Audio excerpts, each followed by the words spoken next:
Hello, this is Larry Casso.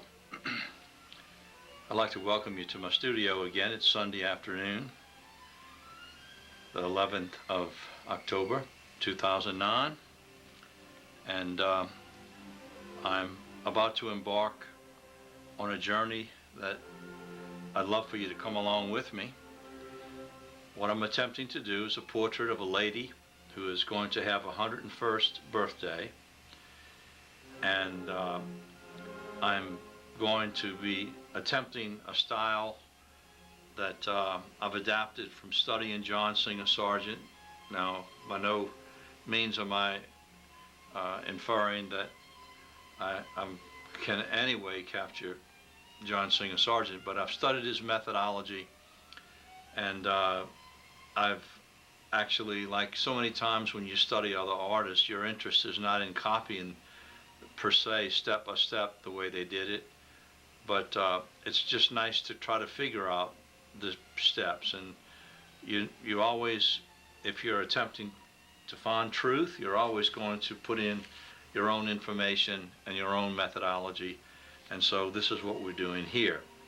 So I'm really looking forward to doing it. I'd like to tell you a little bit more about the lady, except I don't know her name or whatever now, but I will try to include this information later. I just know that it's for a friend, and it's something that I'm going to use for a dual purpose, and hopefully we'll be able to accomplish this in about an hour. So having said all of that, let's go to the next step. Now, this is a colored photograph that I'm going to be using, and in addition to this, I have transferred it to a canvas, and it looks like it's a lot harsher than it actually is at the size you're looking at it, but it's in a Sharpie point pen, and many people don't like to do this, but I like to glaze, I like to use underpainting, and there's ways to cover it up. Sometimes I like it coming through, but whatever.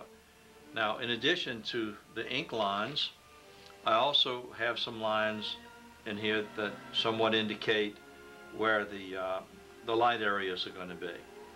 And so what I will attempt to do is a method that is an interpretation from what I have studied with John Singer Sargent, particularly one painting that's been at the museum in New Orleans ever since I went to art school there back in the 50s, and I've made 50 trips, I'm sure, to the museum studying it and other things they've got there. And I feel that this is going to really be something that's going to be a lot of fun, and I hope that we'll all learn a lot from it. So since this will be a teaching tape, there will be times that I'll take breaks and I'll do different things that might be a little bit different than what I was doing on my own. But the basic idea is to show you a step-by-step methodology for doing this that will enable others to share this with me and go on, and you likewise will do your own thing in time. So for the time being, I'll move it over. I'm using regular oils, and the reason I say this, a lot of my students like the the M-gram oils that you actually are made from walnut. From walnut oil. They're not they're not toxic, but and some people prefer this. I really like the particular paints, but since most people will probably be using this particular brand of paint, which generally I use the Grumbacher pre-tested. Sometimes I'll use the Winsor Newton Finest, but in this case I'm using primarily the Grumbacher pre-tested. Now, I'm going to first of all give you an idea of some of the things that I'm attempting to do. First of all, if we look at the picture of the lady, I feel that I want her skin to be very white. I think her skin tends to have a cool color to it, particularly with the hair and the white dress. And so I'm going to, first of all, when I get ready for my underpainting, I'm going to have a mixture of color that I'll explain to you when I get there. But I'm going to begin with the underpainting, and then I'm just going to mix my flesh tones and begin with the flesh tones and build out from there. So let's begin first of all with the flesh tones. Now I've got my regular sketch palette, I call it, that has become my favorite palette, and I use 5 basic colors, okay, and then I use white, and I use black, and I use alizarin crimson. But my 5 basic colors are cadmium yellow light, cadmium red light, viridian, ultramarine blue, burnt sienna, and cadmium red. So that's cadmium yellow, cadmium red, viridian, ultramarine blue, and burnt sienna. Now the first thing I'll do is I'll take and I'm strictly using turpentine as a thinner, and I'm going to mix a batch of, I probably have way more than I needed out here of the burnt sienna. So let's get a little bit more of the white, and I believe I picked up the wrong color. Okay, let's try white instead of black. We'll scratch that one. Okay, I'll come over here, and I should probably have it off to the side because that's generally the color you're going, or the tube of paint you're going to use the most. Now some people consider black and white as colors. I don't particularly think that they're colors. I'll put them in that category. So I'm using the 5 basic colors because most of what I want to do can be done from these colors. However, the problem with if you want to get some mauve looking colors and violet looking colors, you really need an alizarin crimson with the ultramarine blue. So I'll put the alizarin in the palette to have as a secondary color.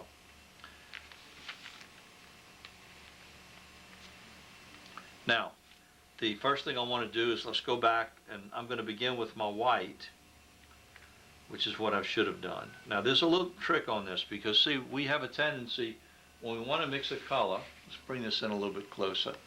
When we're trying to mix a color, we'll have a tendency to add white to the color. And I remember learning this in school, which I always appreciated the lesson. The problem is you never know how much white you need to lighten something. Whereas if you take a pretty deep burnt sienna like this, you might use a half a tube of white to get the color or the value that you want. So what we're going to do, we're going to reverse it. Start with the white and put a little burnt sienna in it, okay? And the burnt sienna right off the bat is going to give you a very nice flesh tone. Okay, we'll build it up like this. Now, to give you an example of what I'm talking about, I don't know how well you can see this, but that by itself has almost got, let me make sure I have it on the camera here. That has almost got it matches some of my middle tone colors in there. However, I see a little bit more of a reddish tint.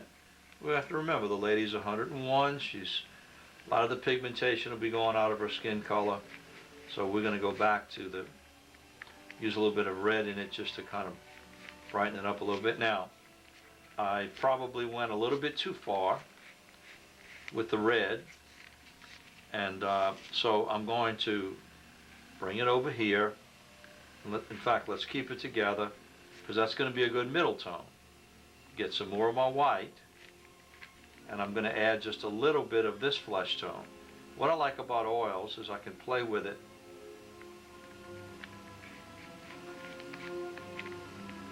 until I get exactly what I want. Now, that's probably all I'm going to mix. Now, let's go back and see what the color looks like. As you can see, it's going to be pretty well close to what I want. Maybe just a tiny bit more red in it. Not a whole lot, but let's just try it. And this is using the cadmium red. And that takes away a little bit of the harshness. And I almost got that to a range where it's a little bit too light, but that's going to be close enough for my light area. And then I will add more colors to it as I work with it on the palette. So I'm going to mix my own light. I'm not going to be judicial about this, or judicious I should say. in the sense that I'm going to be too critical of it. I just want a nice light middle tone. Now the rest of it, I like to just mix my colors as I go along. Now the main color, of course, you know the nice thing about oils is you can leave your oil setting out here, and they're going to, that really does have a little more red in it, but I'll adjust for that. That as I look at the TV screen. Now the background color I want to be ultramarine blue, and I want to get some alizarin crimson, and I don't want this to be too lightly done, okay?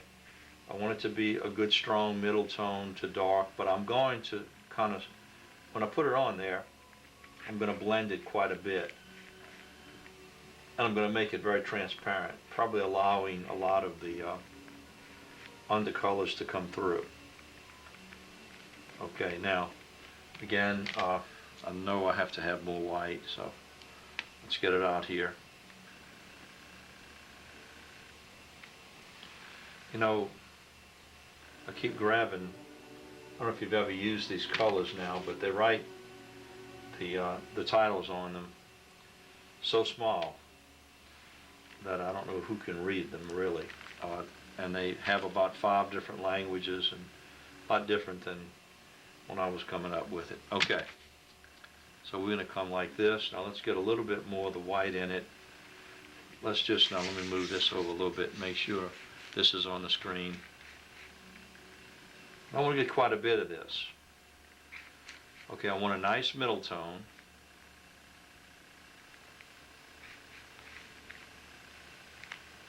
And I want to see that it has a little bit of a reddish tint to it. So I'm going to get a little bit more ultramarine blue, and I'm going to give it a little bit more of the blue. I don't mind the red. That may be what I decide to use on it, but it's just a tad bit more of the blue. And the way I can tell this is I can look at my paper and see the reddish tint. That's why a lot of people use different things to mix their pigment on, and as far as I'm concerned, the white paper is the best because it really does show you the transparency. I know in the school that I went to, and like I'm sure in most schools, you were really somebody if you use one of these wooden palettes with the rounded edges and the hole in the middle, and you just built your paint up and built your paint up, and that was great, except you had no way to really test your color. So that's another thing I learned at McCrady's, and I'm really appreciative of. Okay, now I think I've got this about where I want it. I may have to mix a little bit more, but we're going to go ahead and start with this. I'm trying to include the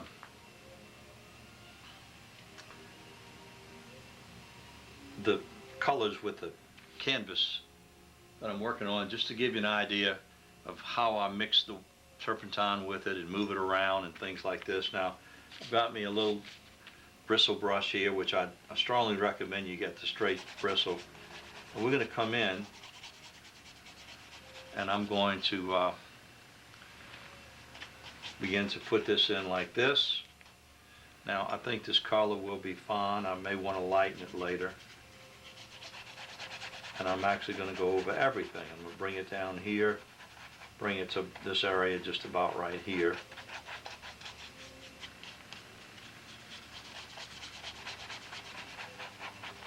Now I've got these areas marked out on the face that I told you about. Now I'm not really worried about this being too perfectly done. Now one of the nice things about this, it will dry very quickly. And this may look really dark on the screen, but if you can see it in another light, like I'm looking at it, you'll find that it's really, I might have a little bit more on here than I planned, but that's okay. See what we can do with that, with all of it in a minute. Okay, so I can bring it into a certain point, and I can just come in and just lift it up if I want to, or do whatever. See, I don't want to lose my lines, and a lot of times I don't really care. I like the texture in the background. Now I think you can begin seeing it come through a little bit better. However, I might mention it that it really is, Now I'm kind of following the fringes of where I know the shadows are on this thing, on the face and the nose and things like this, and just trying to put like an underpainting. And then I'm going to bring it around under here, do the same thing down here, and same thing under here.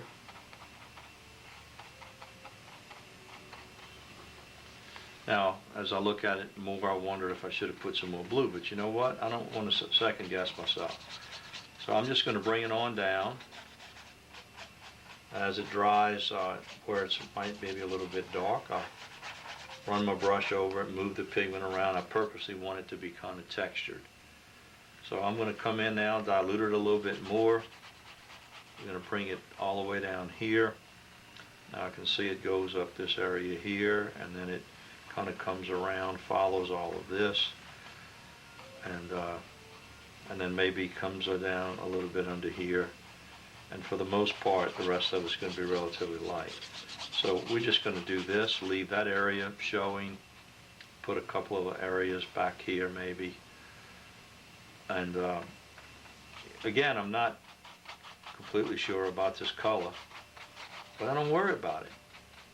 I really don't. I made my decision to go with it, and probably should have had a little bit more of a bluish tint, but I'll change that when I need to, if I have to. And we're going to come on down here and just continue. Now, I have some larger brushes than this I probably could have gotten, but we're just going to come in like this and conclude it the way it is. Okay.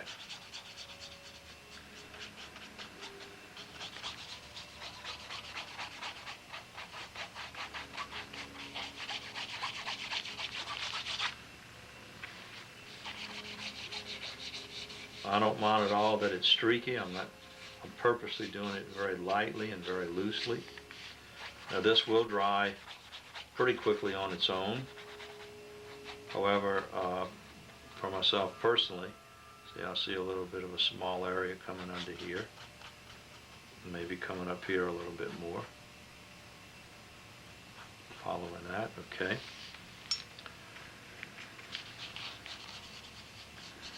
And this is going to be the real basic part of the painting that I want to stand out the most. Okay, and I'm leaving this because I want to come in and be able to use my flesh tones unrestricted. I don't want to have any color bleeding through it underneath. Now, using just the turpentine, this will dry pretty quickly when you put it in. Now, this is what I call a veil.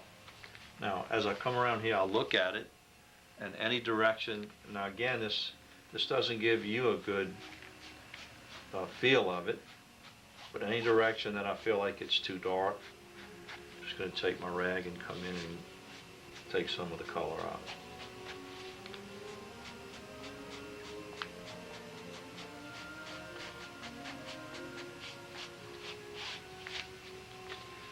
Okay, now come back here again. That's just about where I want it to be. Now the reason you're having trouble seeing it is because this is trying to make an adjustment between the white and the darker background. Whenever you leave pure white, it's really very difficult to do that.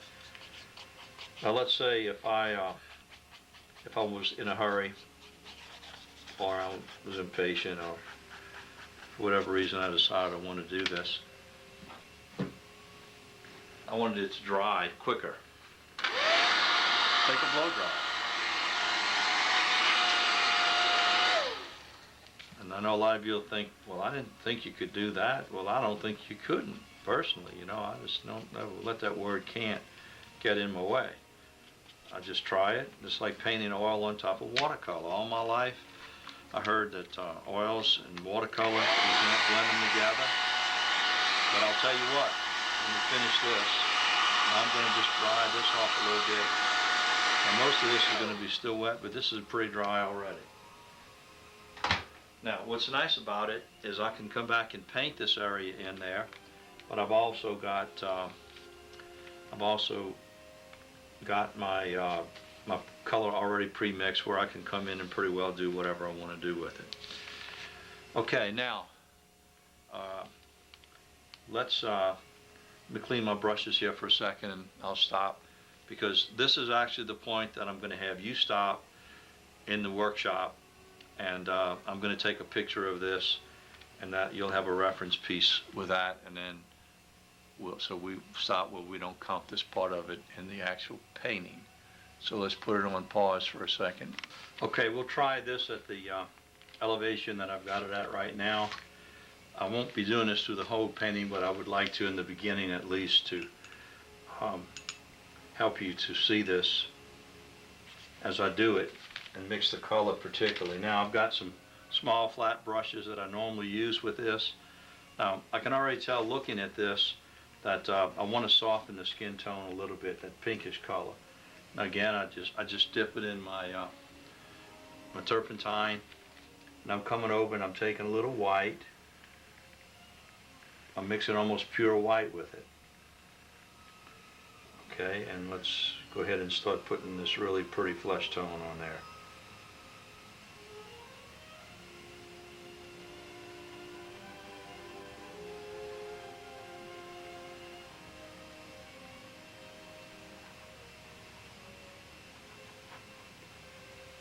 You see, I'll actually even allow it to mix a little bit with this, because I don't want it to be really, really dark.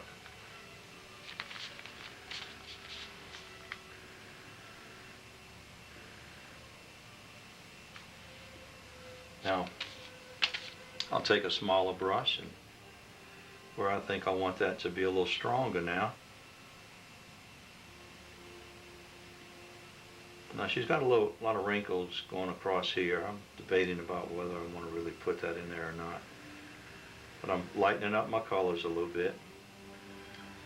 And I'm going over, and listen, I've got a good stopping point on the, so what I've got is this. I know what I'm going to do.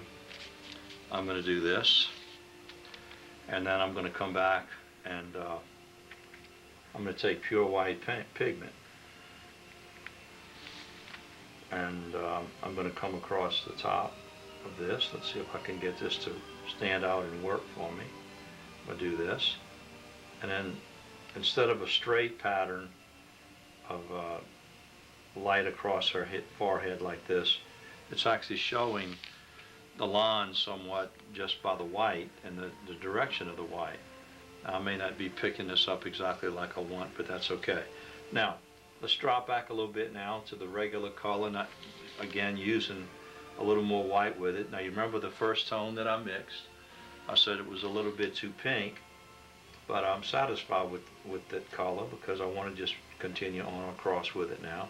I'm going to come a little bit more over into the shadow area. Okay, and then we'll just be able to know a little bit more, a lot more about to do with it when I get a little further along. But we'll continue like this, and then I'm going to come over to the next stage as I go over, and I'm not going to use any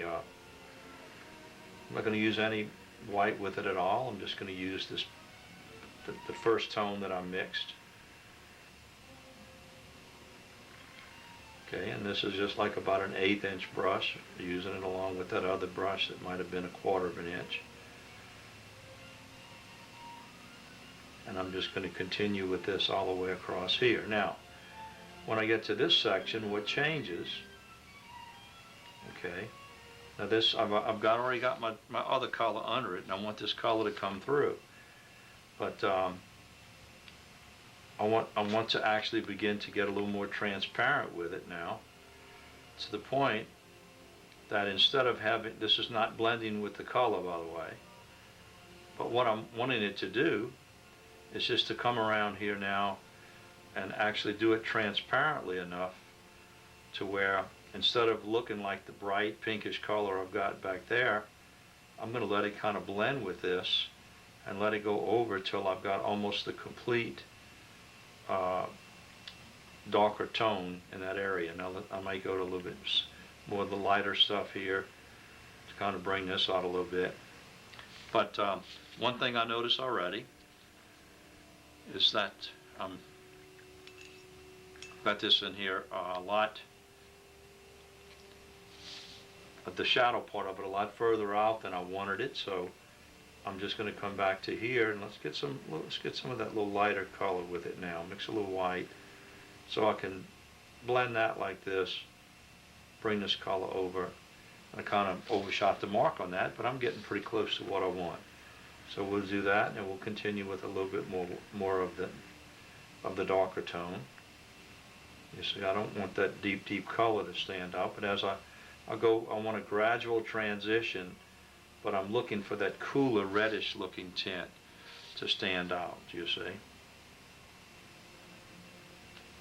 Now, of course, you can't really tell what this is going to be as it is until we come back and do some other things to it. So the next thing I want to do is just pull this across like this.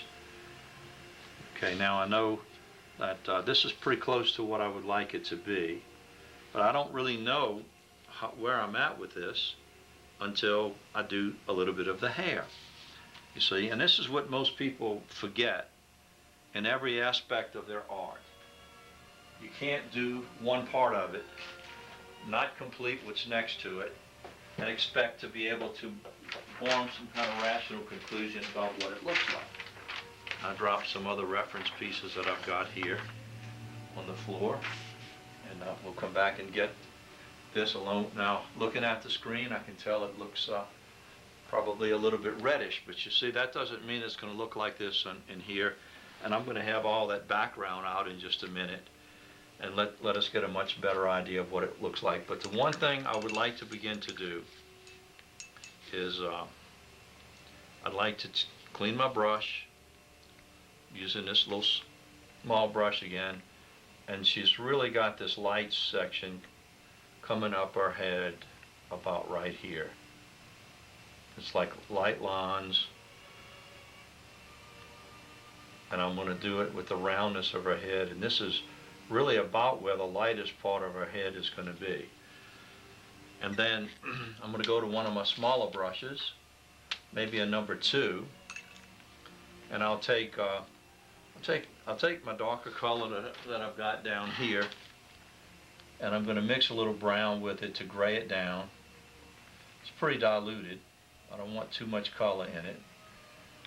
And then while this is all still wet, I'm going to come in and insert the eyebrow. Now, of course, there's not a lot there, and we're going to be obliging with that. Now, I did that white, so that kind of toned that down a little bit, but it doesn't matter. I'm just going to mix it with that same color, kind of put it in here like this, and it's just not something. I may let it even get it just a tiny bit darker, maybe in this area here, you see, and then I can come right up under it and take a little bit more white and extend that light highlight over here. And then I have a feeling I probably should have used this brush up here, would have been better to show those lines, and then that's fine. But I don't want to actually go and put the lines in there. So we'll just come around like this real quickly.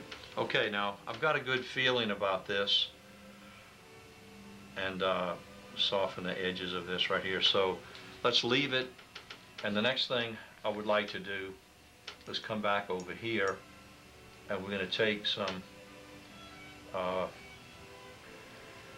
pure white now. I'm going to add just a tiny bit of the same color that we used in the background to it. I might put a tiny bit more blue. Okay, but we still want the white to be predominant.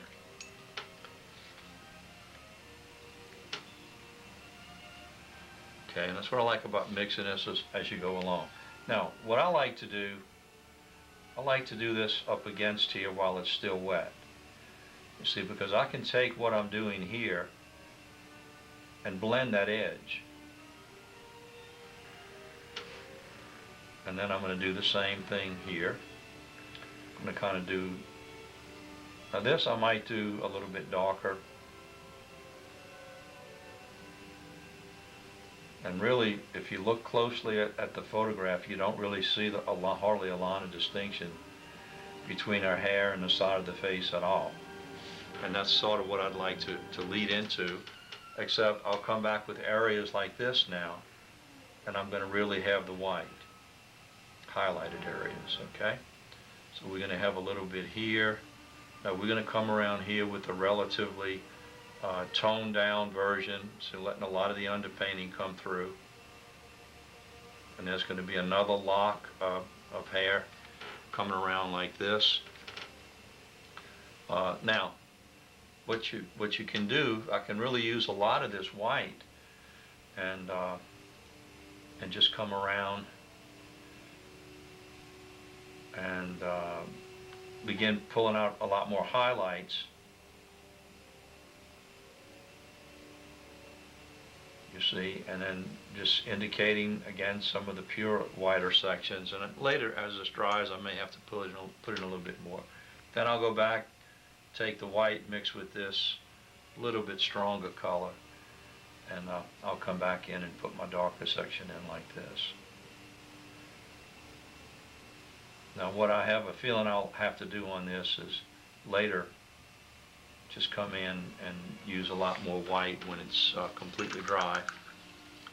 But for right now, let's see what we can do with this. See, I love this direct painting. I like doing it while it's wet. So I've got another kind of a layer of hair. She's going to have some wispies, I think they call them, on here that I'll put in a little bit later. But I can take this and then I can clean my brush, come back, mix this really light pink, almost white color, and pick up my flesh tone all up in here and bring it right down here and just blend this all together beautifully. And that's really the illusion that it gives you. And so that's what we're going to do. And so you have to, you can begin to second guess yourself right now and think, well, this doesn't look right. But you got to just finish it. So I'm going to come out and I'm going to go all the way out to this edge with the white now over the other color. We use a lot of white. And I've got a white highlight coming down. Now that's too much turpentine in that, so I'll clean it.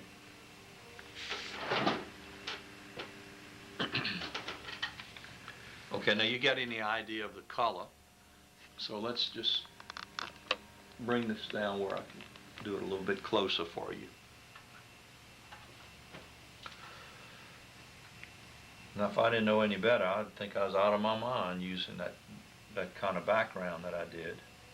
But I think I've got a plan, and if it doesn't work, you know what? We'll just treat it the way we do life.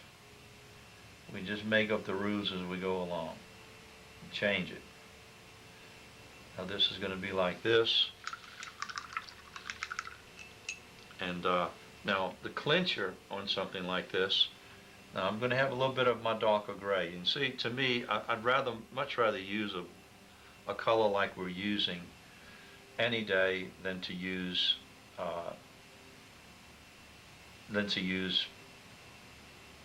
like I'm diluting that first color that I mixed for the background, than to use just a gray color or something like that. Now in here I've got I'm going to just start toning this down, blending this a little bit, and then I'll clean my brush. And one of the things that I always tell my students about, when you get wet paint against wet paint, clean your brush. That's when you can really do your blending. That's why instead of painting everything all over at one time with a big brush and trying to get everything like you want it, and do the background, do the hair, and then it looks pasted on to me. So this is what I'm going to continue doing here. Now later I may decide that I want it a little darker, and I'll get my burnt sienna and my ultramarine blue, you see, and then I'll come back in with some of these sections that it's not going to really be too much darker there. I need a little burnt sienna in it, and ultramarine blue, and if necessary I'll put a little black in it. See, that's something that was preached to me very strongly when I started out not to ever use black. And I know the merit of it. I understand it as I've gone along, but as I've studied more and more artists, I realize black does have a place if you don't use it too heavily. Okay, now I know there's another lock, I'll call it, that's going to be coming up here. I'm going to fade this into this and bring this around like this. And then what you're basically going to have is this grayish color all over. And then inside of it, I'll probably have to do this several times in the drying process, then you're going to really have this nice white, these nice white areas that'll stand out for you. And then blend them on over. And now watch what's going to happen in a second when I go in for the real final part of this. I'm going to do this right here. Okay, now.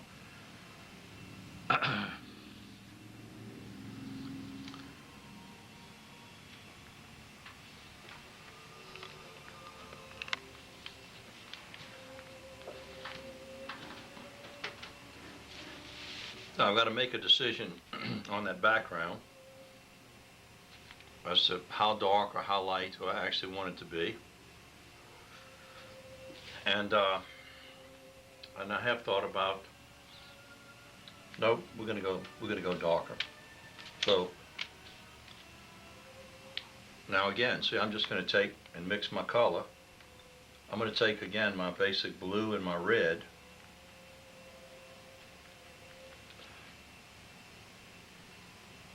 And I may go to a darker color, almost like a black. So let's flip this upside down. Now this is just with the alizarin crimson and the ultramarine blue. Come in here, come back around here. Now you see this background is probably pretty dry, and so it makes it very easy for me to add this color to it. I'll just come in and pretty much go all the way down with it like this. Now, this is a little bit too flashy. I'll tone it down. But what I primarily want is I want to get something, put a little bit more brown with that as we move out.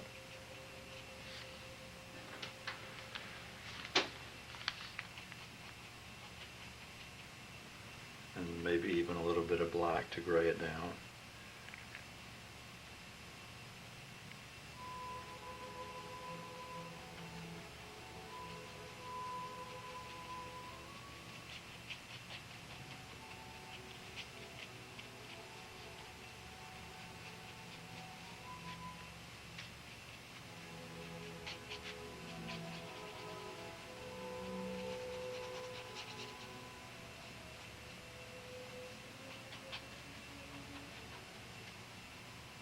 I may darken that just a little bit more in a minute. What I'm attempting to do is to come back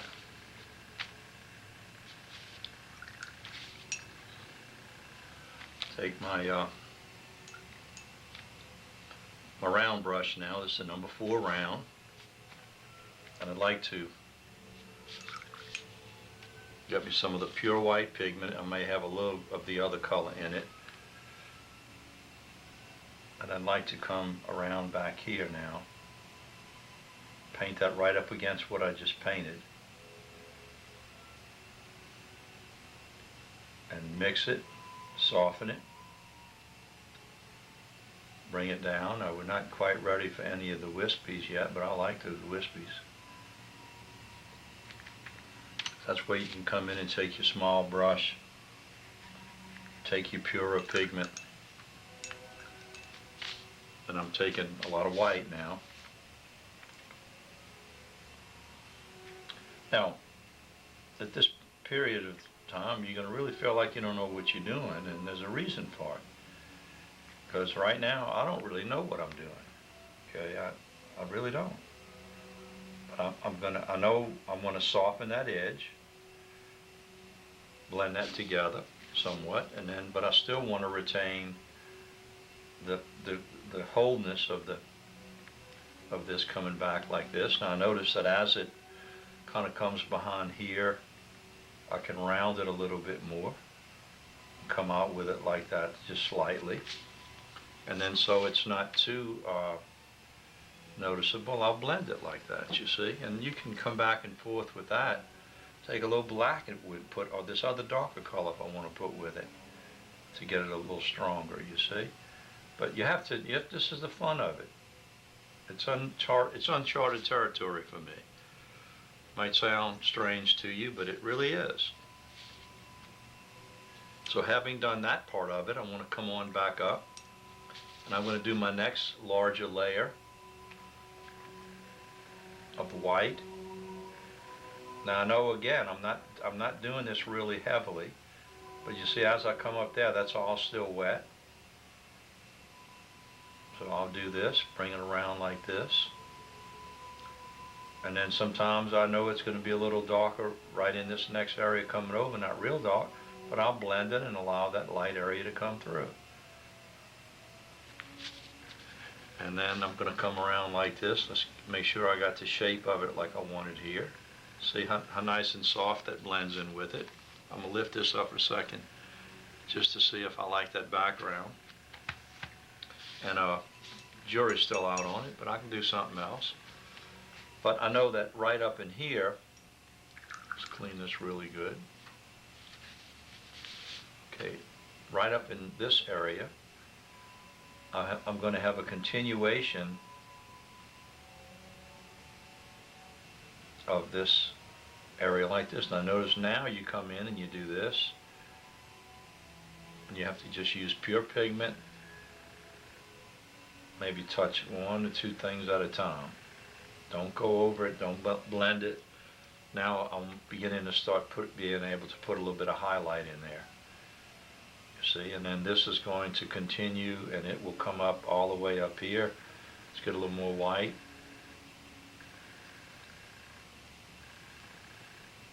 Okay, and then as I come around, there's another little dark area right here. This is perfect as far as the gray that I want. Blend this a little bit more. Let's just softly bring all this in behind here. I know enough about the design of hair styles that I'm just trying to pick out a highlight area. It's not going to be real strong on someone like this because of the white hair, but it does have body to it. It has form.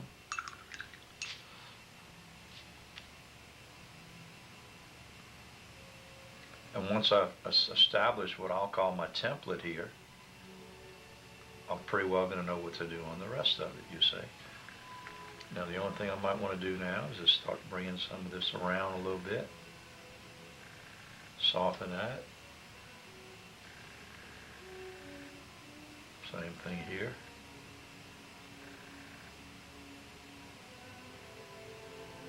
Blend it. And then pretty well let it, now there's some of this I can see it's gotten a little bit too dark, too light. See, now I can come back with that color I've already got pre-mixed and go ahead and blend it out. Okay, now I'm starting to spend a little bit too much time on this. Let's get some of the darker gray. Now I'm going to take this background color that I mixed, put a little bit of the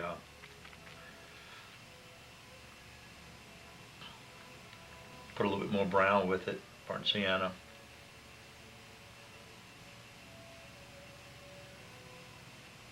And I'm going to come down here and darken some of this a little bit. And likewise bring it around here, do the same thing. Now see, each thing that I'm doing to it, I feel like I'm going to be giving it a little bit more of the essence of the color that I want. Okay, now we're going to come back here, and again we're going to have a section where this ear, and I'm getting ready to, because what I want to do now, I've got enough of this going up here. I may just do one other area real quickly up here to just define that a little bit better. I don't think the background's going to be wet, but that's okay. I can still kind of dry brush that. but I did want that to be a little bit more defined. And then I'm going to pick up a little bit more of it like this. Okay, now, before I even do the starting to come down on the ear, now this is set up a little bit over here, so I know I want this to come over just a little bit more. So now I can come mix this color over it and give it around, blend it around, give it a little bit more of the curve, because this is going to be setting up to the point of where I can actually come back in and start molding it a little bit more. This was a little dark, so I'm going to bring it all the way around here, and this is just trying to pick up the curvature of the skull. And then I'll just take my brush now and just dry brush it over here after I clean it.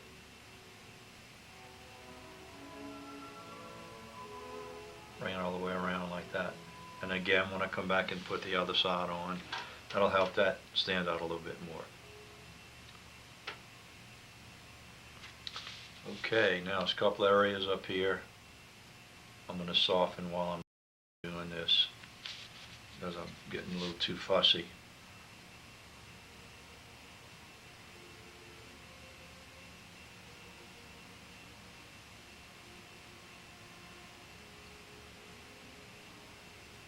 Comes around here a little bit more like this, and let's just leave that for now, and let me go ahead on over to my, I'll get my regular tone that I started with right here, where I can start kind of coming to this edge and putting some fresh pigment on that's going to be wet, and then I'll bring this over here like this. So I didn't have a real strong light on it, and I'm not making excuses. I'm just saying some of the things that I'm doing, you know, I'm just really having to try to find myself. But we've got to get enough of this done to where we can really establish some relationships, and this is what I'm trying to do. Okay. Now, having done that part, I'm going to go back, since I'm in a smaller area here.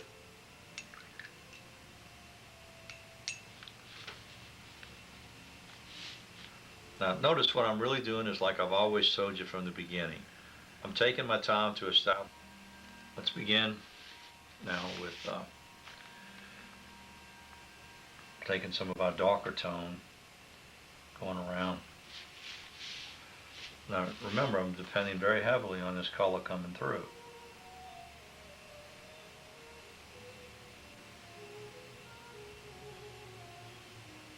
I know she's got a little bit of a darker section here around her eye, probably more than I need to have on here, but I'll lighten it if I need to. Okay, now as I come back out around, see, I'm just looking at, what I want you to notice, I'm looking at flat planes. I'm coming out like this, then I'm going to go slightly lighter, you know, to my lightest mixture. Then I'm going to go back almost to the white with the light mixture. And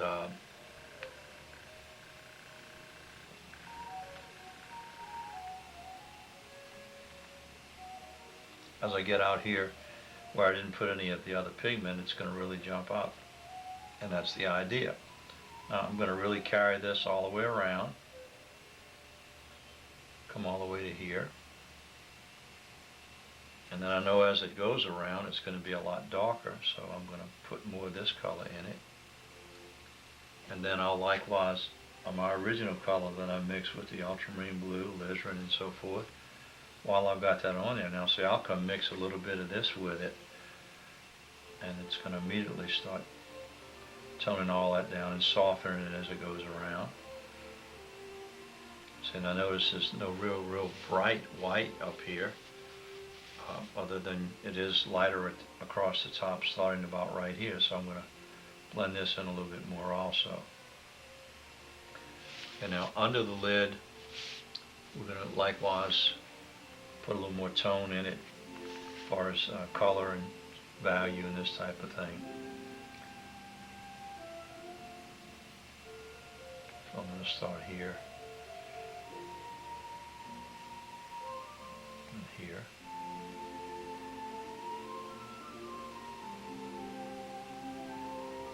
Here. Well, let's just, again, let's get this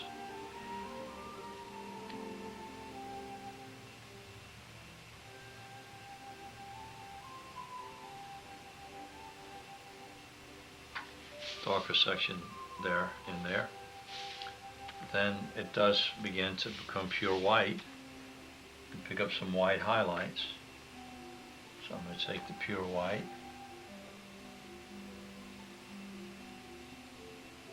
do that.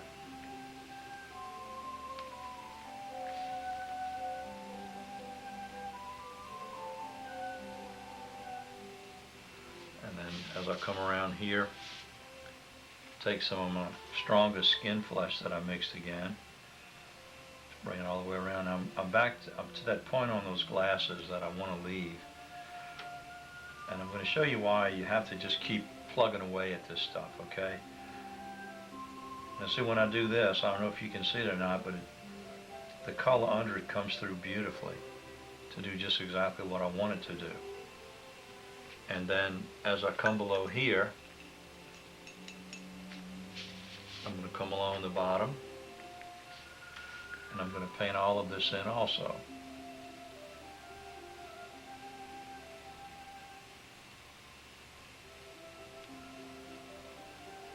That's going to kind of come back around like this.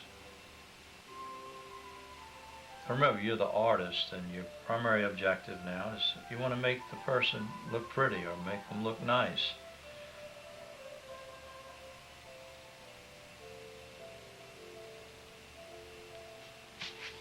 Now we'll do this. Maybe I'll pick me up a little bit more red. Really, red's a little strong. Let's try to mix it with a little bit of that burnt sienna. See what this does. Particularly as I go into these shadow areas. But yeah, I think I'm gonna like that a little bit better.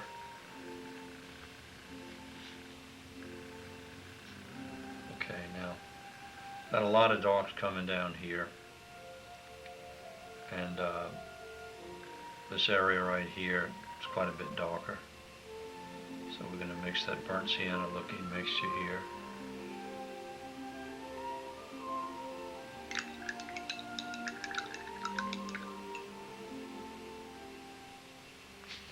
Right in the middle of all this, I'm going to take some of my real light color. Let's see how this comes out value-wise. Perfect. So I'll let that blend like that.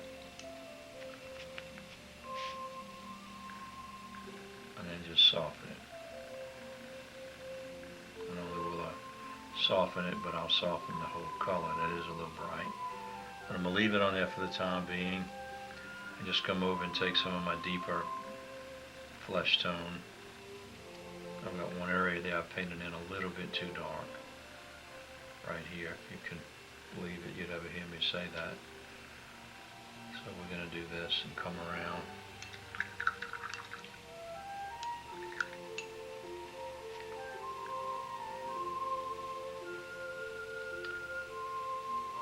I'm going to take a little bit of my burnt sienna and my red.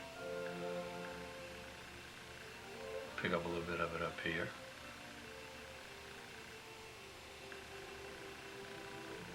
See, I'm starting to give it some continuity with the bottom part. Now I'm in the stage where I can begin to refine it somewhat.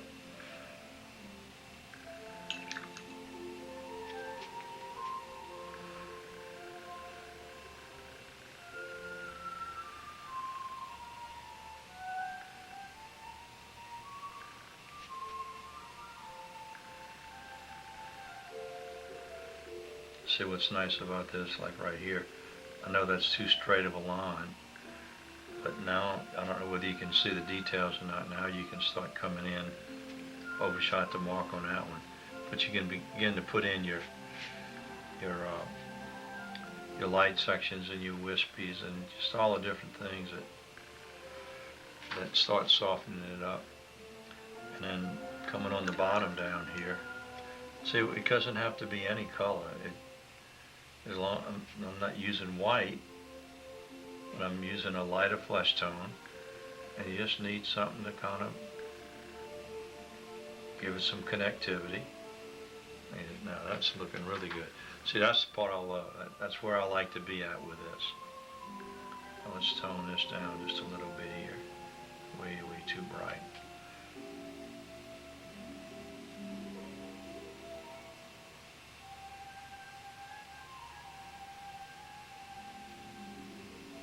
We're going to get the burnt sienna.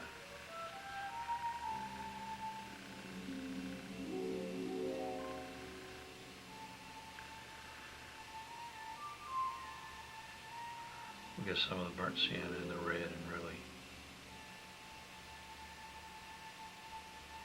tone that down.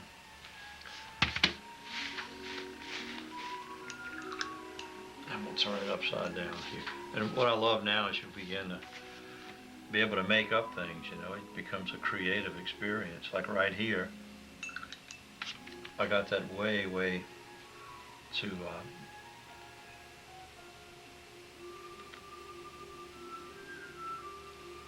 light.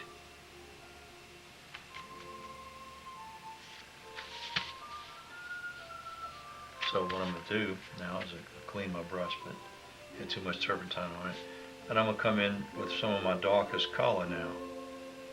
And I see where it looks like it's just too outstanding. I'll just use a little bit of my background color to lighten it slightly.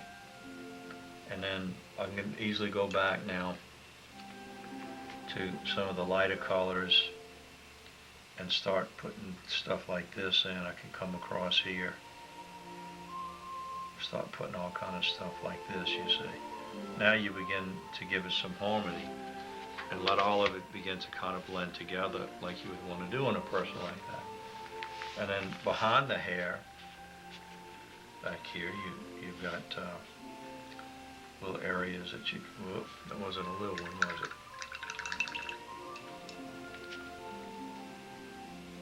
Well, let me just finish this one little section.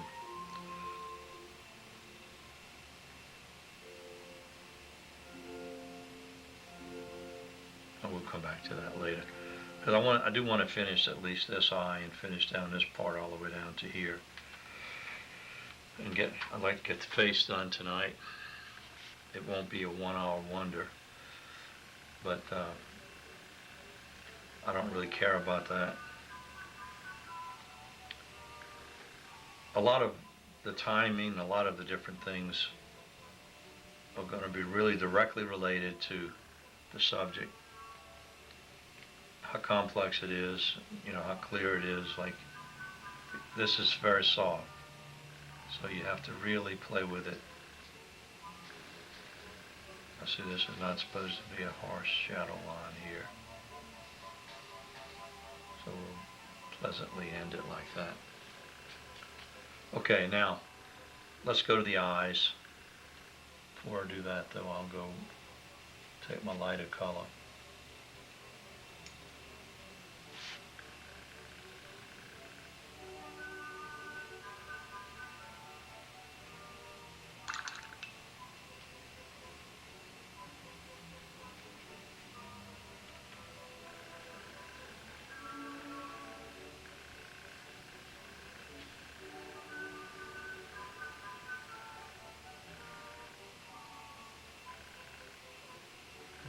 Across here. I don't want to really draw attention too much to this. Okay, now always remember, eyes are not gray. The eyes are not white, they're always gray. Let's get a little burnt sienna and blue.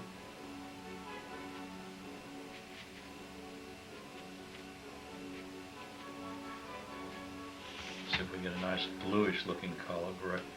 I'm putting blue gray, I think that's what it looks like.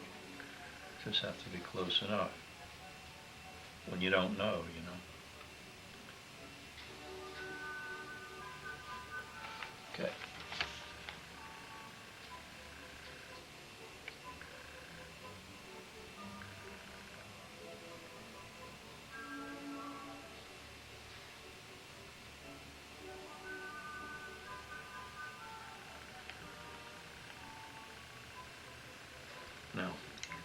since I've got that in there, and I like it pretty well.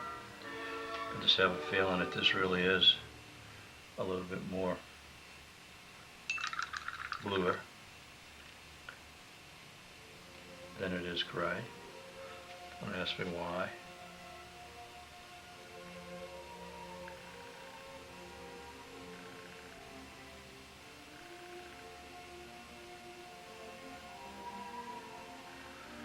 Okay, you can always tone it down, but I just thought it made it look a little prettier. Okay, now,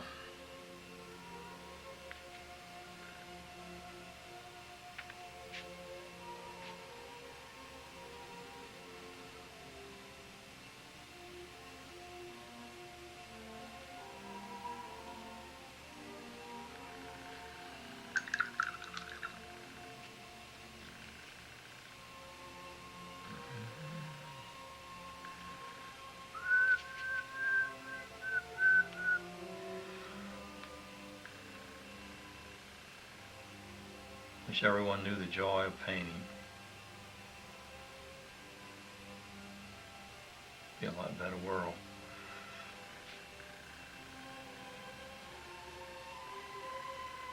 And this is actually going to go up all the way to here. Now, I'm going to come up under this area right here with pure white. Let me get enough of it on my brush here. Make sure it's not diluted.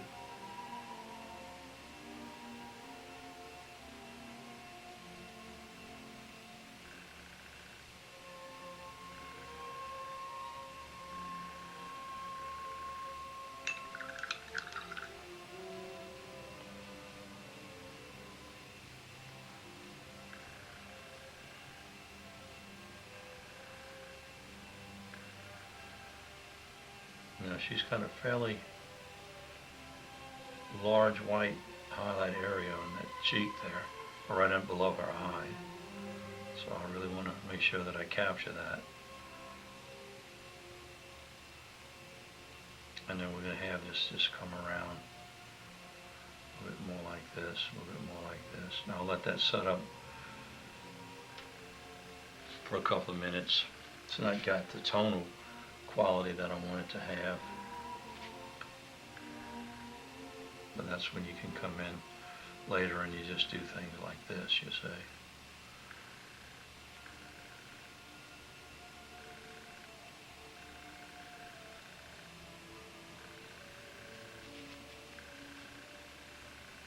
Now we'll get a little bit of a light flesh tone. Put that in a little bit more gracefully. This is going to come like this. Then you're going to pick up another light section right below here. Now you can put a little white in it.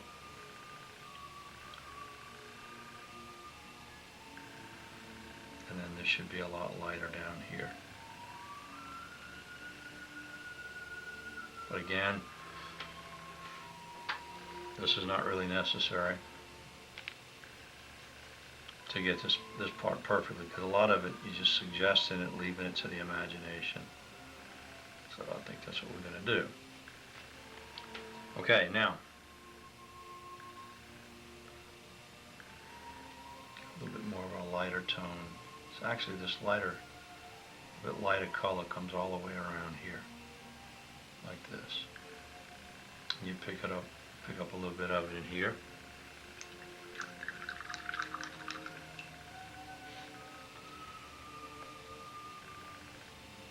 Okay, now let's get a little bit of gray with our burnt sienna and our blue. And we're going to mix a little white with it to get just the right tone.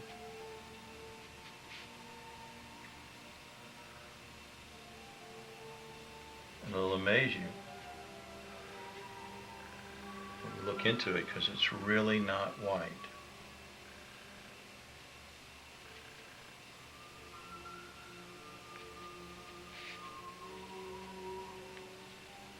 So let's just try this. See what we come up with here.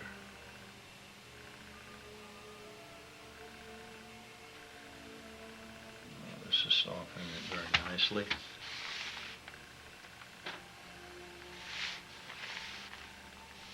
So turn this around.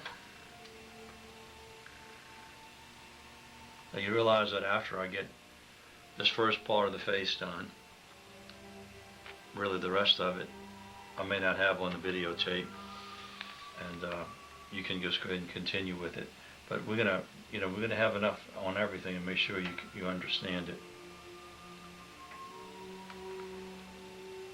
Okay. Now it's gonna be so much easier to do this. Second time I'll come back when it's a little stickier. But for the time being, let's get this eye done.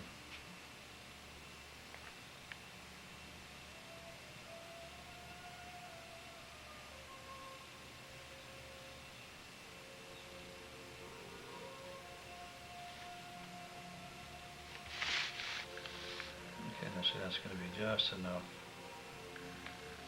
to soften it.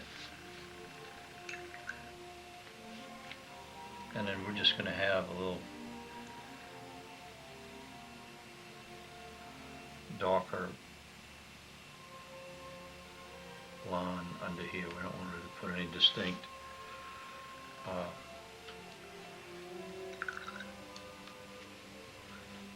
features or anything like that. Let's come over here and finish this off.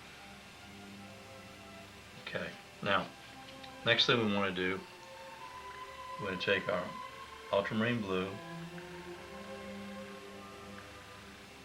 put a little burnt sienna. None of it is going to give you quite the black you want to get, so I'm going to put a little brown with it.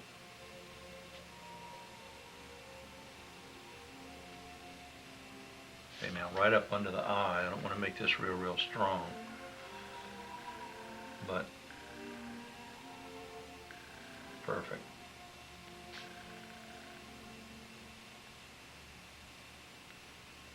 Perfecto. That's exactly what I wanted. Now, along with it, I'm going to do this, what you're seeing me do now, based on what I know, not what I see. Okay, I want this to be a little darker under here.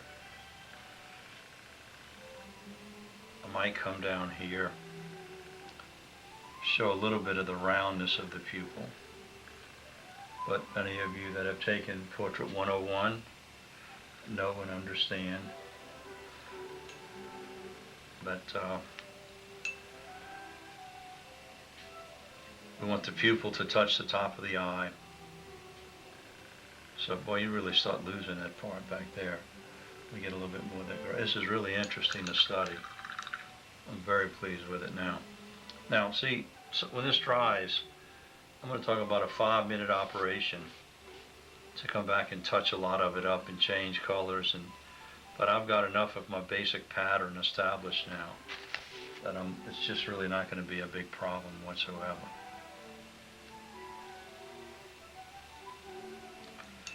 I hope. Okay.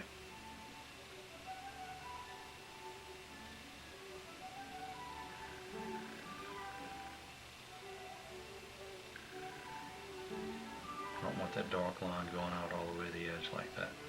All right, now this is a little something I learned from Sargent and a lot of other artists that do similar things, and it's the way I was taught. And that is that regardless of what it looks like in the picture,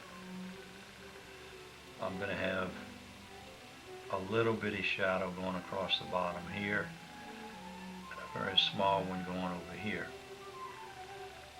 And then I'll curve that a little bit. And that way, the person's eye does not look like it's doesn't look like it's staring at you. Now let's get a little grayer color. I don't want anything too strong as far as the dark of it. Make that a little thicker there. I'm going to leave that. I think it'll be okay.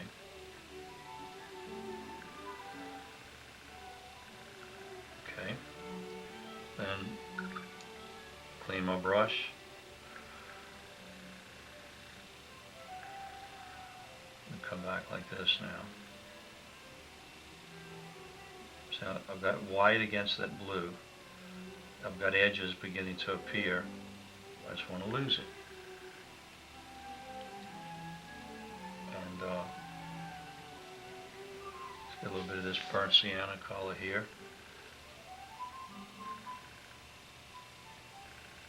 That's going to kind of come down further and over. Now I can start doing a few little touch-up things like this that I want to do as I finish some of these other things. Now this part up here, it had a tendency to come out like this and just come back completely straight.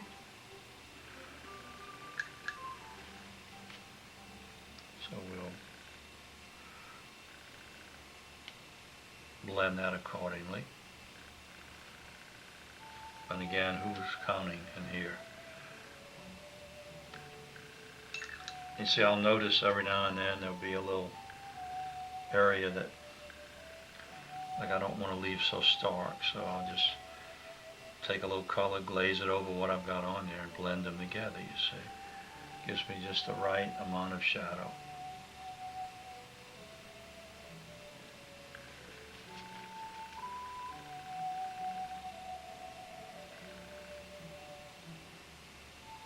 Just something to take off the sharpness and the harshness of it. Now, we certainly don't want to leave that real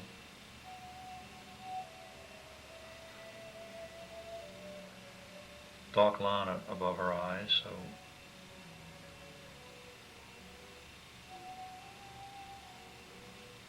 we're going to lose that by just putting some nice eyelashes on her. Okay, now I have a feeling I could have made this eye just a tiny bit bigger.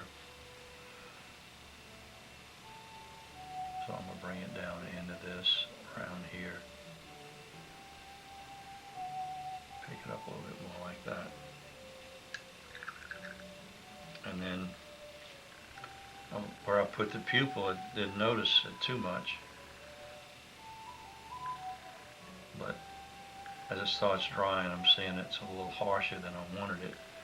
So I'm just softening it. And then everybody from Portrait 101, put that white highlight between the pupil and the iris.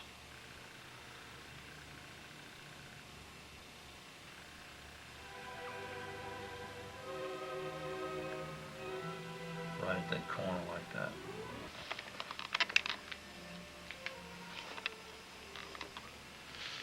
Okay, let's get in a little bit closer with these lips now. This will be a very important part of it. Now, as you can see in the photograph, they're not clearly defined like you would see in a younger person. So what I do is I look for what are the most predominant areas that are defined, and what I see is I can start with the top lip. So I'm going to take a little bit of cadmium, a little bit of blue,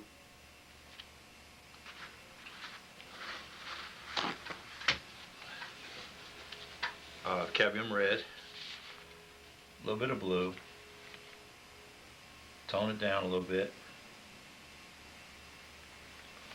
and maybe even white to soften it, because we don't really have a lot of pigmentation here. So we want to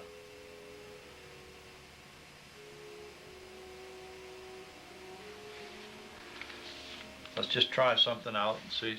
I'll turn it sideways to do the lips this way, and I'll turn my reference material sideways.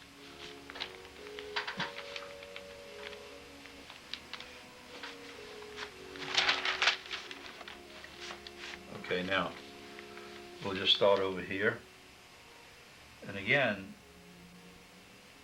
you're layering it in, layering it in, I should say. You really have no idea what any of this is going to look like until you get something in there. So you just go put something in here, that's all. Okay, and it's that first coat I put on there looked rather light, so I'm going to put the second coat a little darker, and I think this really is a little bit closer to what we want it to be. Okay, now we'll flip this back around again, make sure we have this on the page for you. And this is going to come over here. Let's get it a little bit darker because this is going to come to a point. A little bit of extra area there.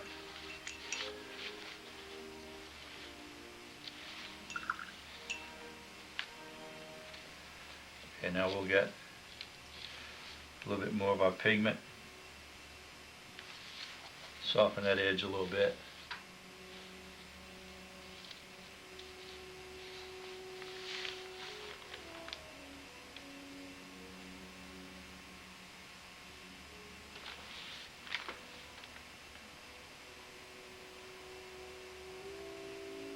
Perfect. You see, again, the beauty of doing this wet on wet. Now, I don't know whether you can see this or not, but there's a harsh line from the red. The minute I come back with that little bit of color and blend it with it, you lose that. Okay, now we're going to start with our same basic red on the bottom, particularly on one side. We're going to come in like this, and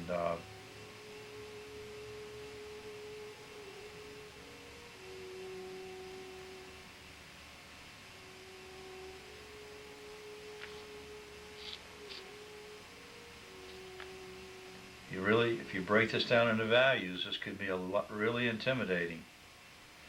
But if you break it down into values, you find that it's not something that really is that difficult to do.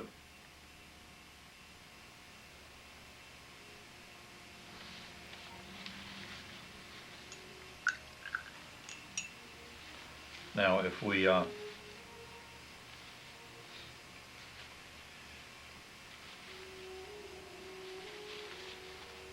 a little bit more orangey feeling to them in that one area, but let's get back with a little bit more of the fleshy looking color that I want on this other side. And that's probably a little bit. Now we see here where the lips are a little bit wider.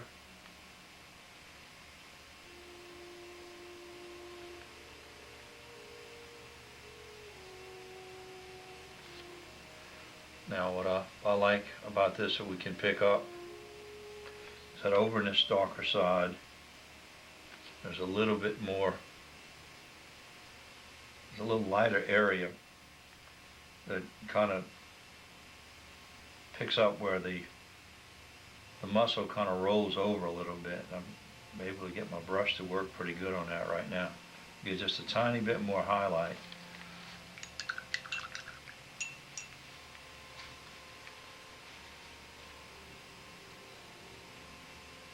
Now this is, we've got to watch this because it's really more of a flesh tone color in her lips than anything else. So I'm going to come in and this bottom lip, which is normally thicker, I'm going to drop down a little bit more. And I think that this is going to just really begin to put the final touches on it that we need. A little easier than I thought it would be, because honestly you never know when you go into this what you're going to encounter, what you're going to do. Okay, I'm going to just quit fooling around, put a little burnt sienna in there with it, then a little bit of red, pretty much like what I've been using, but give it a little bit more of a reddish tint. It's got to be a stronger value.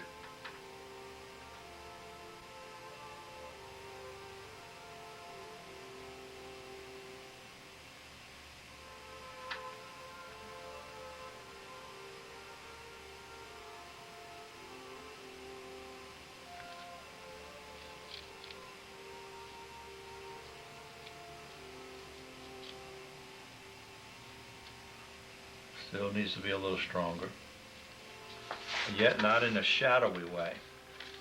So I'm going to turn this again to where I'll turn this as many times as I need to get the right angle and the right lighting where I can see it.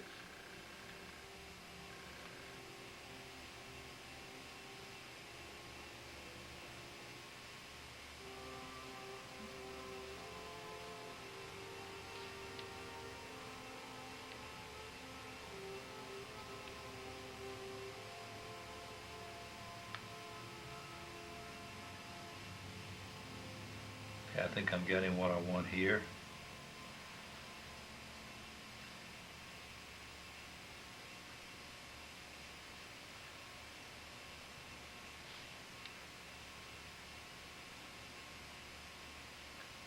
Try a little bit of crimson with that.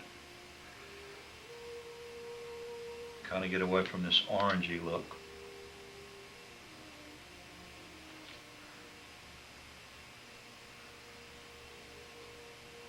Let's say to cadmium and the crimson. Put a little white with it.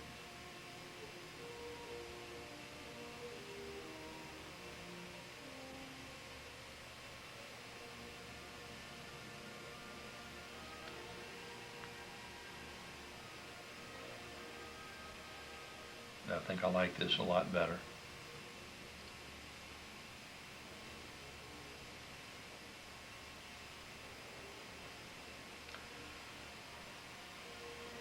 So we want this to be relatively strong, and I'm going to pick up a little bit more on the edges.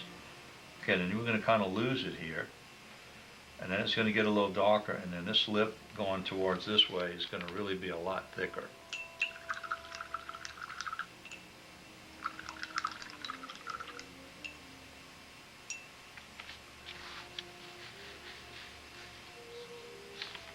So let's go back to that original color that was a lot stronger.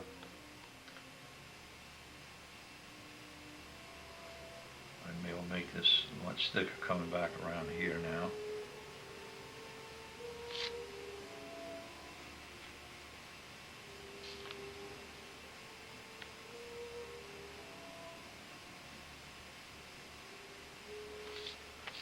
Okay, now we'll work it a little section at a time. You know, like I said, it's a challenge, but I welcome it. I love it. I'm going to go back more to our blue. This time let's go with the blue and the crimson. This upper lip needs to be slightly darker.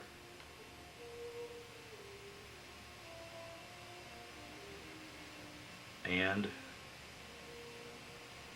we need to be this slightly darker coming out the base. And we need this to be slightly darker and coming out like that at the base. Okay, and that's going to give her some of our basic expressions now.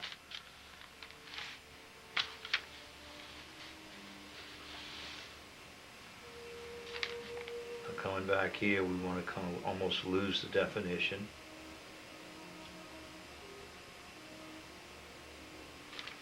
And then I notice when I uprighted it that this lip is actually going to come down a little thicker, then start coming across like this.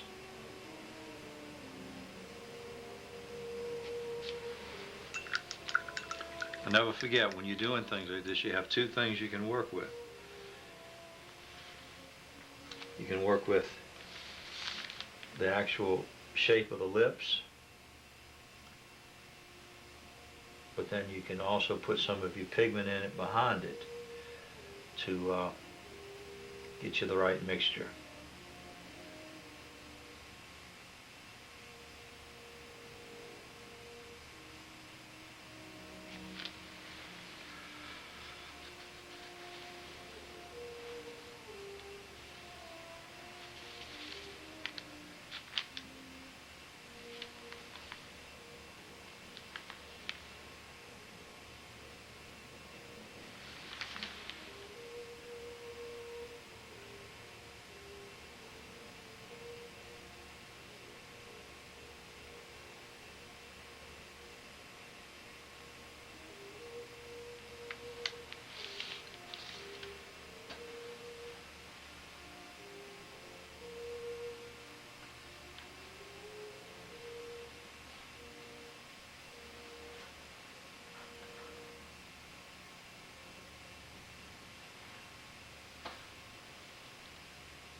one adjustment I've got to make right away that I know got a little off course. This has got to come straight across. But see, the more pigment you put on it, if you handle it correctly, the easier it really gets. Okay, I'm satisfied with that. Let's take a little bit of this, blend it out, soften all this slightly.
Okay, now, a little clever thing here you got to do. Not clever. You have to be clever to do it. Crazy to try it, but we're going to come back now, and the teeth actually overlap. Let's kind of get the middle of the mouth there, and the teeth are going to overlap the bottom lip a little bit. Now that may be something that I have to come back and work on a little bit more later, but we'll see. Because when I do that naturally, it's and then you have another one over here that does the same thing.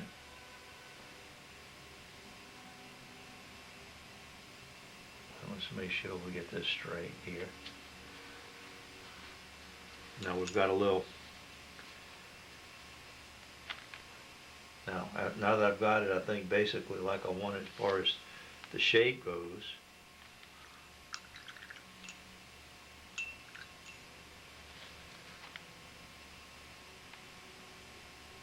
I'm going to come back like this now with some white.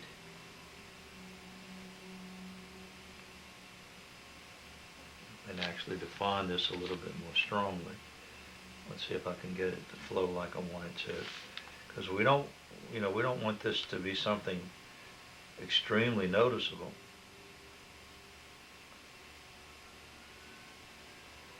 But I think it's a characteristic that this particular person has. And when you're working with light colors like this, sometimes you're really going to have to wait. But I think if I can capture just this right little brush stroke,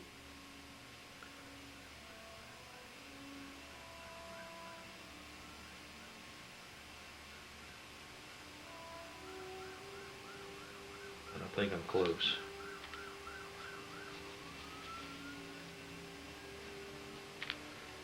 Now under it, you're going to have the softest gray, kind of an indenture, and here and here. We don't want to play that up too much.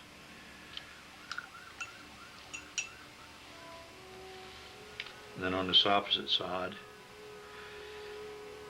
we're going to have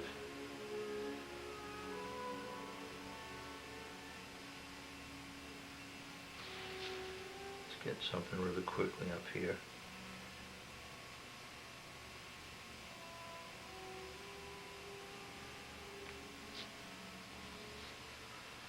and there's going to be just a slight indenture, not any detail. It's going to be right on the opposite side of, I have to make it a little bit darker and then tone it down. And I have to be right here, and then it just comes back very, very small, very slight.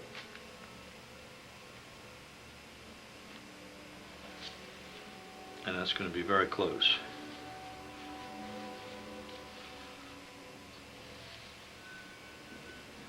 And see how her lip kind of overlaps.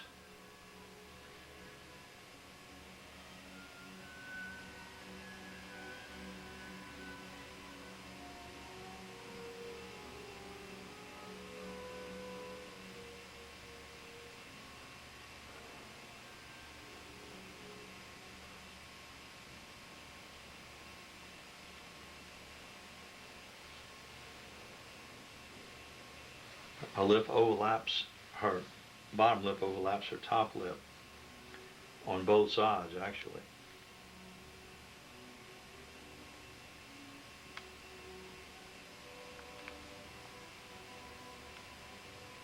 There we go. Now you get the right amount of pigment on there.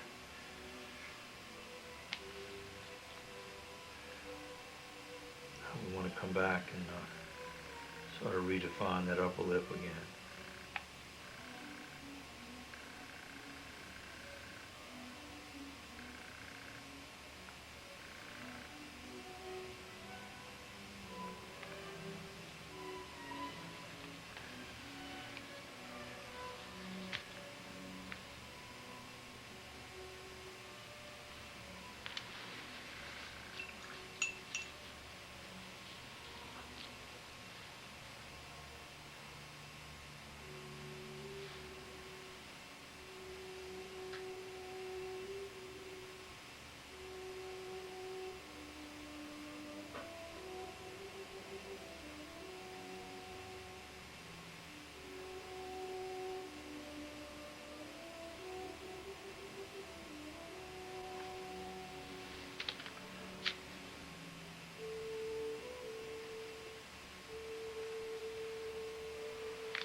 Okay, we're getting pretty close to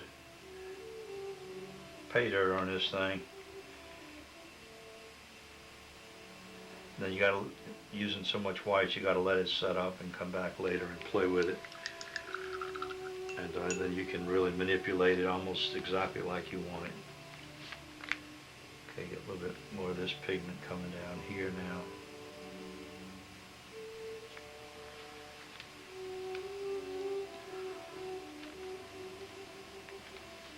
Now, you got some things happening here that I'm going to have to just play with to know what to do, okay? For instance, this is where you really get a lot of irregularities. And for instance, coming around this back side, there's a real strong shadow area coming off of on the muscle right up underneath that lip. So you want to start defining this kind of stuff. And then the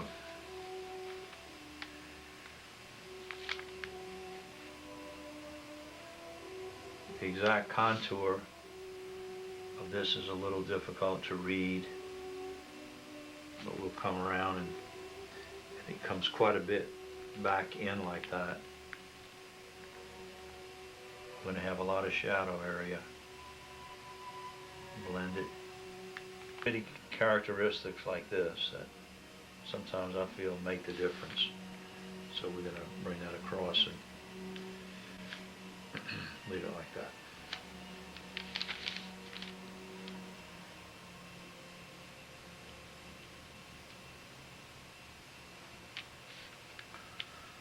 Okay, that part's done. Okay, now as we start the last part of the glasses, I mixed a little bit of burnt sienna, tiny bit of ultramarine blue, and some alizarin crimson, along with white, and got me this kind of a deep flesh color. And this is the good and the bad, by the way, of inking your lines in. I like the fact that everything's laid out for me very clearly.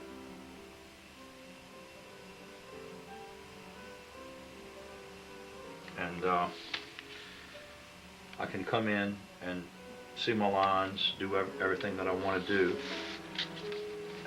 especially with the first coat, and then just come back and do whatever I would like to do after that. Now, one of the things about glasses, let's make sure I'm on the screen with this now, okay, and let's come down a little bit lower.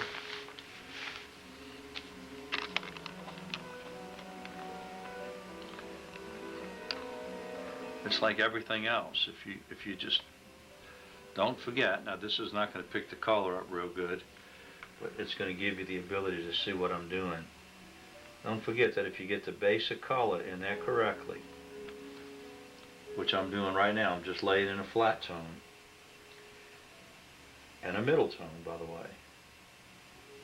If you get your middle tone in there correctly, it's very easy to come back in and put your lights and put your darks. And that's the part that will give you the realism that you want it to look like and the authenticity that you want it to have. So it doesn't bother me that the lines might show a little bit, because that's what's the greatest.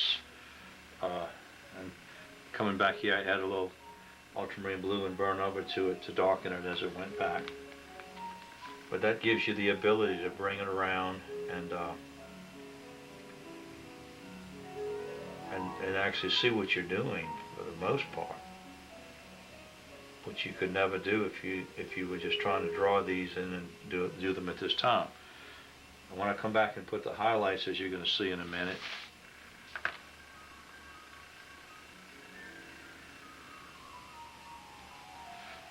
get a little bit more turp just to finish this one area. I need to mix some more color, and I went and blew it and shot the mark. That's all right.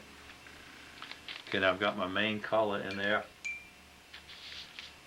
Now where I went over the line, so to speak, as the grandkids would say, it really doesn't matter. But I've got the color already pre-mixed, so I'll just go back and touch it up. And sometimes that helps it to look a little bit more realistic. Now over on the opposite side,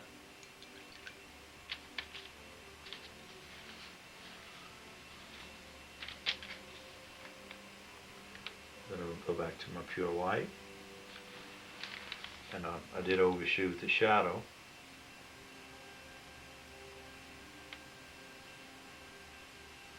That's no big deal either.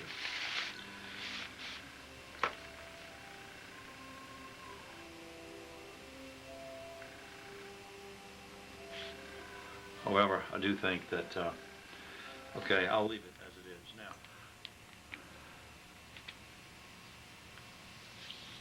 Okay, I more or less finished the other eye. I had to do a lot of experimenting with it to get it to work out exactly like. It's not something we want to labor over now. So we know this side over here is going to be pretty white. So we're going to come down like this. And yet I don't want to make it absolute white either, because it's very hard to ever really capture and have something that's pure white. But we're going to get a pretty good covering of white. I'm taking a large flat inch brush, quarter inch brush you got with your set.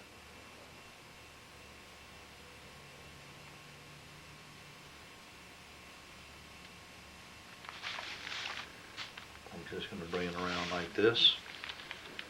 Let's get that really crisp effect of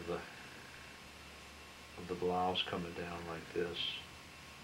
Just making that little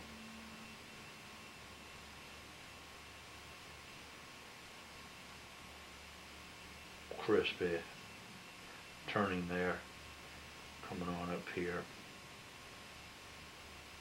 doing the same thing. Can't blink. Okay, now I'll drop down to a round brush again. Hope I had that on there. I've been doing this a lot longer than I thought I would, but I'm just what I am. I can't, I don't set a time to do things. This is actually somewhat of a commission that I don't really normally take commissions, but a friend asked me to do it for this 101-year-old lady as a gift and explained the circumstances, and I was happy to oblige and decided I'd go ahead and kill two birds with one stone here.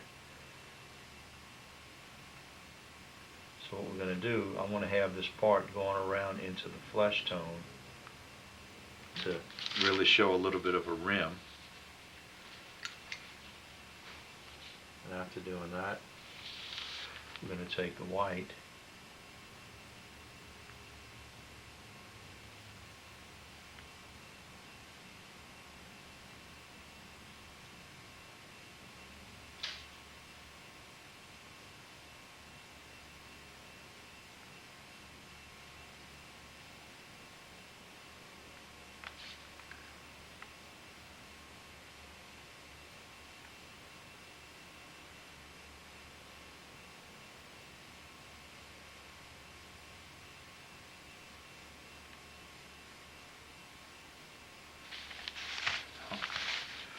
I believe that's going to be perfect for what I want it to do. And try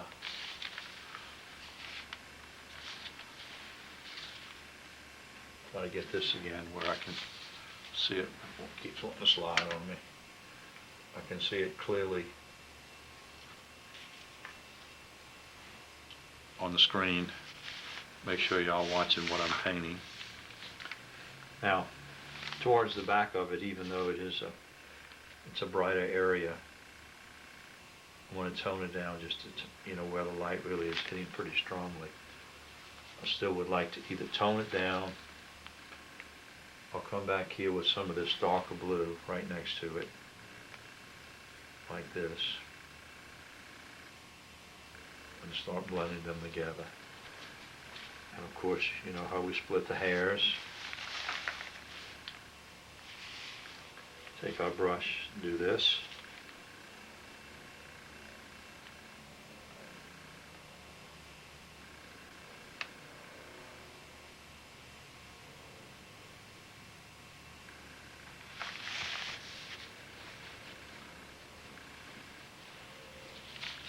Now we're going to try to get a little stronger contrast on this part here coming down, and maybe pick up a little bit of this line work just to emphasize what we want to emphasize. As I said, I've never been one to worry about time, other than I was going to build this as a 1-hour oil portrait. I'd like to do that again sometime, but I think it's going to be a lot more quality, and that's what I got to go with on this one. And see, we'll have just enough to separate it like that. I think that'll do fine. Okay, now we'll just get our white paint again, get a pretty good glob of it. Let's come down the front of this, like this. Got it a little bit too thin.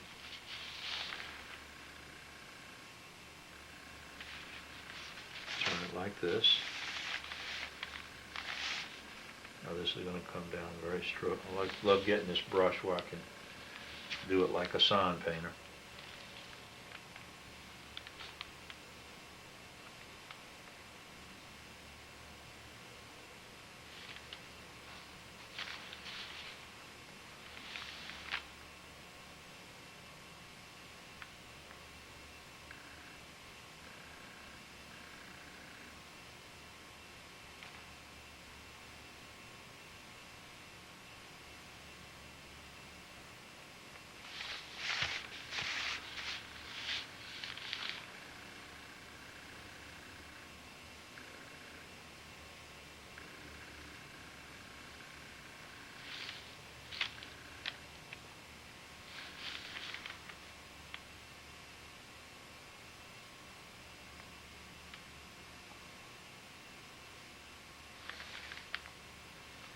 and it looks like a pretty thick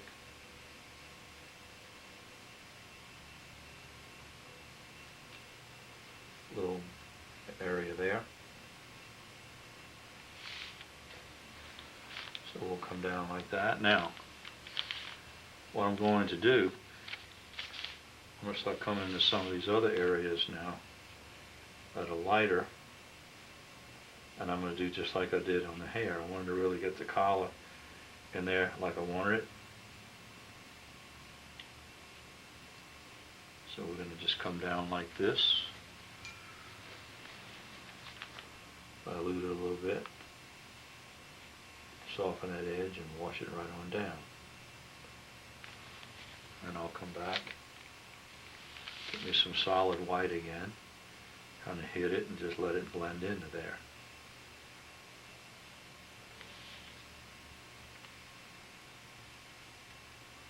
In this whole area we're going to have a little bit more grayish. Have the paint on there a lot thinner.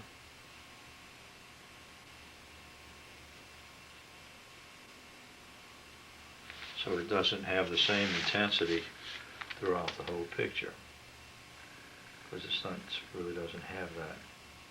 So this, remember, I'm doing this just by thinning the paint.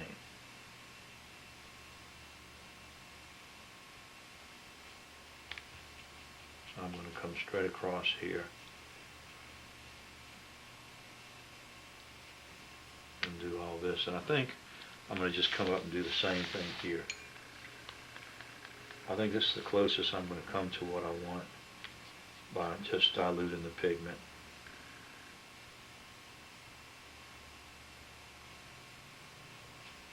Block it in, and then I'll add whatever shadows I think are necessary.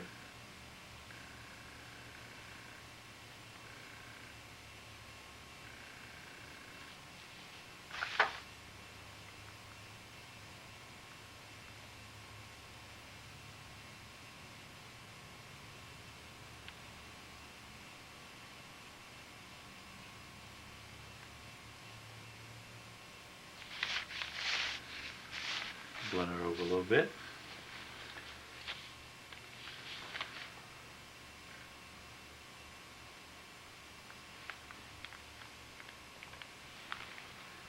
And we're going to see if we can make a short work out of this.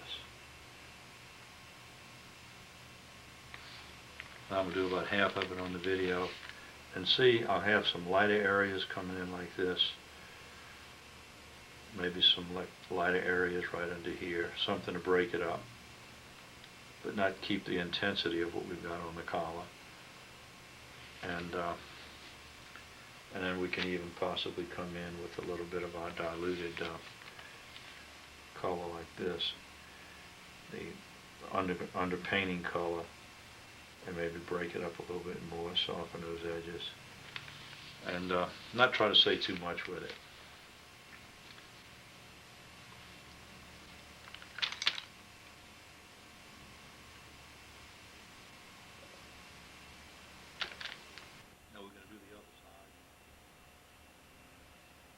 Well, I thought it would be fitting at the close of our demonstration to actually show you a completed enlarged painting of the finished picture. I certainly do hope you all have enjoyed doing it, and that everything worked in such a way that you were really able to get a lot out of it. And we'll just close it on that. Thank you very much. Bye.